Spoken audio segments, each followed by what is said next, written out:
आज खिंजू डेजर्ट के अंदर रोमिंग करते हुए मैं कुछ अपने वीडियो लेक्चर्स भी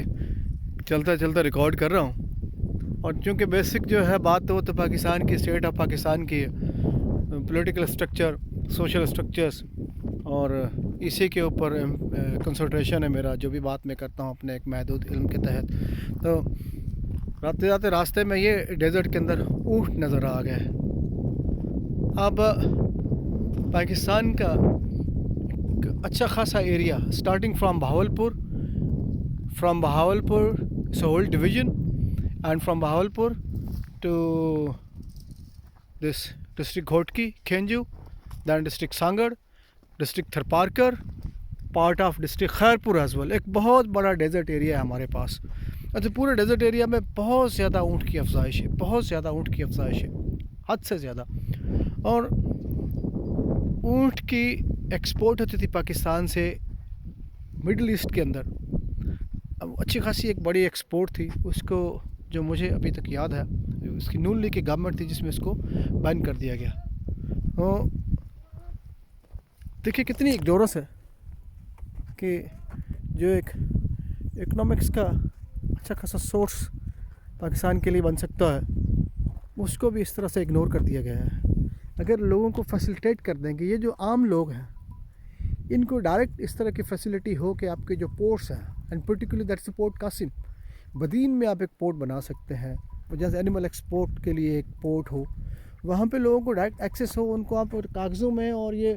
इन चीज़ों में मत डालें, लाइसेंसिंग के चक्करों में, और वहाँ चालान जमा कराओ, वहाँ फलाना ऑब्जेक्शन रिमूव करो, उनको क्लर्कों का चक्कर मत लगवाएं। उनको डायरेक्ट अप्रोच एंड एक्सेस दें कि उनके लिए एक बंदरगाह मखसूस हो जहाँ पे लोग अपने ऊँट लेके आए। और बहुत बड़ा परचेज़र है मिडल ईस्ट पाकिस्तानी ऊँटों का, और पाकिस्तान के अंदर कुछ ब्रीड्स तो बड़ी ज़बरदस्त पाई जाती हैं जिनकी कीमत अच्छी खासी है, लाखों करोड़ों में है। तो ये छोटी छोटी लेवल पे अगर तवज्जो दी जाए, और प्रॉब्लम वही है कि कोई भी गवर्नमेंट जो होती है वो 5 साल के लिए आती है।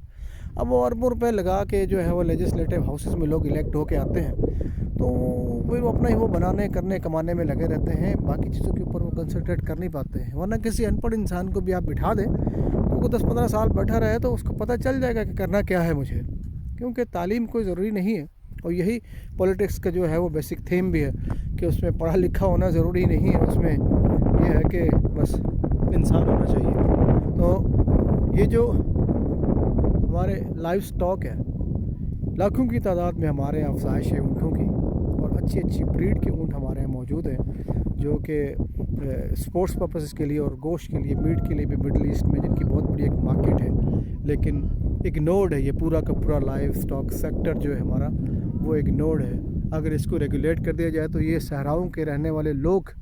इनकी ज़िंदगी खुशहाल हो जाए, और पाकिस्तान को जो इसके ऊपर एक जो रेमिटेंस मिले वो उससे अलग है। तो वीडियो बनाने का पर्पस भी यही है कि शायद मेरी ये बात कहीं पे पहुंच जाए, या एटलीस्ट गवर्नमेंट काउंटर्स ना भी कंसंट्रेट करे तो वो भी बात कि इज्तिमाई सोच के तहत ही लोग इसके ऊपर पिटिशन करें अपनी गवर्नमेंट को कि लाइव स्टॉक का जो ये जो सेक्टर है इसको रेगुलेट करें, और पाकिस्तान के लिए रेवेन्यू अर्न करने के लिए जो है वो एक सिस्टम जो है वो जनरेट करें। तो इसी तरह से जो बाकी लाइव स्टॉक हमारे यहाँ इसी डेजर्ट एरिया का, ये जो डेजर्ट एरिया है हमारा खिंजू का, बहावलपुर का और थरपारकर का, वो यहाँ तक कि इंडिया से स्मगल हो के गाय जो है लाइव स्टॉक में पाकिस्तान की तरफ आती है गोश्त के लिए, चूँकि इंडिया में गाय जो है उसका बैन है। तो वो भी जो बाकी एनिमल जो हमारे यहाँ ये इंडस्ट्री है, इसको भी रेगुलेट करने की ज़रूरत है। अगर हम इसको भी अपने एक्सपोर्ट प्रोसेस के अंदर फैसिलिटेट कर दें लोगों के लिए, और आसान कर दें एक्सपोर्ट लाइव स्टॉक की, ऊँट के बाद फिर गाय की, इसी तरह बाकी जानवर हैं। इसी पूरा जो डेजर्ट एरिया हमारा एक बहुत लंबा चौड़ा डेजर्ट एरिया पाकिस्तान का, इसके अंदर जो बकरी है वो हमारे यहाँ जो है वो एक अच्छी खासी तादाद में उसकी अफजाइश होती है।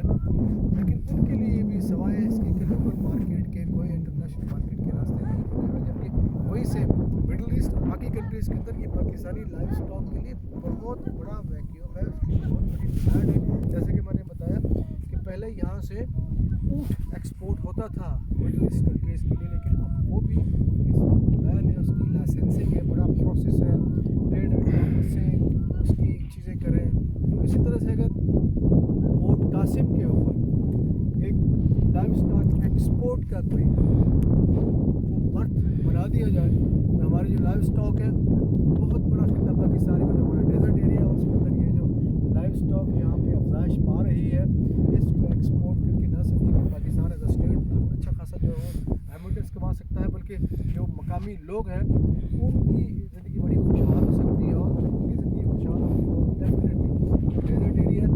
ये पूरा का पूरा जो है वो खुशहाल होगा। तो सिर्फ एक इस डेजर्ट में से पाकिस्तान इतने पैसे कमा सकता है, अपने सहरा में से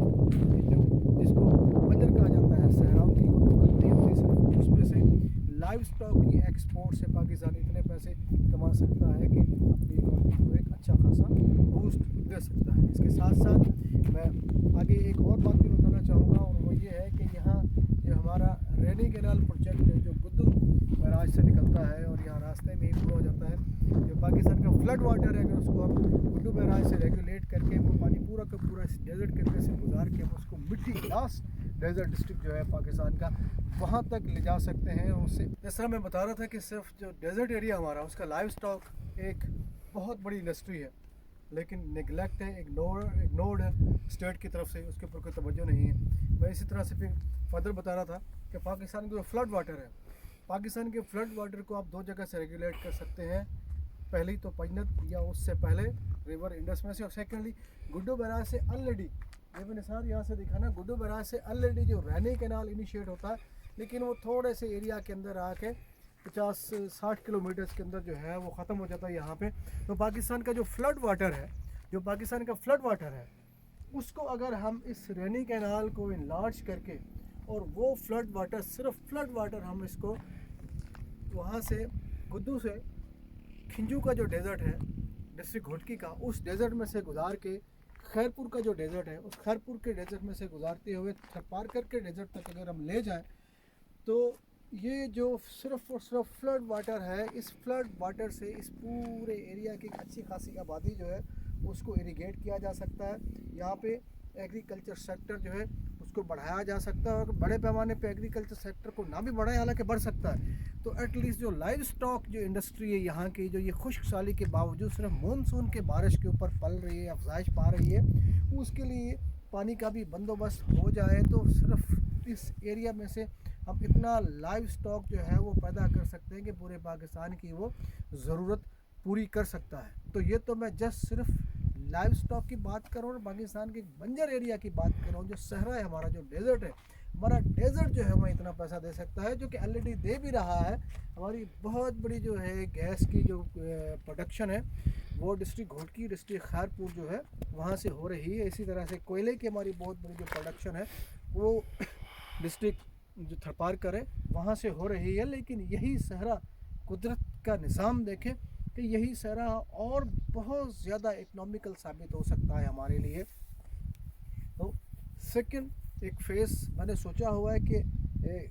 कार्ड कोर्स लेके अगर हम वो पूरा जो रूट है मिट्टी से स्टार्ट होता है और जो खिंजू से गुजरता हुआ गुड्डू तक जाता है, और इसी तरह से जो सेकंड जो रूट है वो बहावलपुर तक आगे तक जाता है, उसकी एक एक्सपीडिशन करके इसी तरह से वीडियोस रिकॉर्ड करके अगर हम इसको हाईलाइट करने की कोशिश करें कि देखें पाकिस्तान के अंदर बहुत ज़्यादा कैपेसिटी है, बहुत ज़्यादा कैपेसिटी है। सिर्फ ज़रूरत इस बात की है कि जो हमारे यहाँ ये DC मुख्तियार का, तहसीलदार, पटवारी और ये डिप्टी कमिश्नर वाला निज़ाम है ना, अगर इसमें से बाहर निकल के हम किसी अच्छे तरीके से चीज़ें करने की कोशिश करें तो बहुत कुछ हो सकता है। बस ट्रेजेडी और अलमिया हमारा ये है कि कॉम्पिटेंट लोग इलेक्शन लड़ नहीं सकते, जीत नहीं सकते, असेंबली में पहुंच नहीं सकते, इसी वजह से वो डिलीवर भी नहीं कर सकते हैं। तो ये सिर्फ हमारा डेजर्ट एरिया में पहला हमारा लाइव स्टॉक, उस लाइव स्टॉक को फर्दर बूस्ट करने के लिए, डेजर्ट एरिया को मज़ीद कल्टीवेट करने के लिए और उस पूरे डेजर्ट एरिया को टूरिस्ट पॉइंट बनाने के लिए,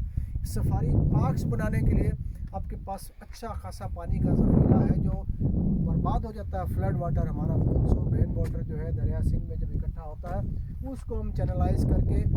इसी बनी हुई रैनी कैनाल को और ज़्यादा इनलार्ज करके हम उसको जो है वो मिट्टी तक ले जा सकते हैं।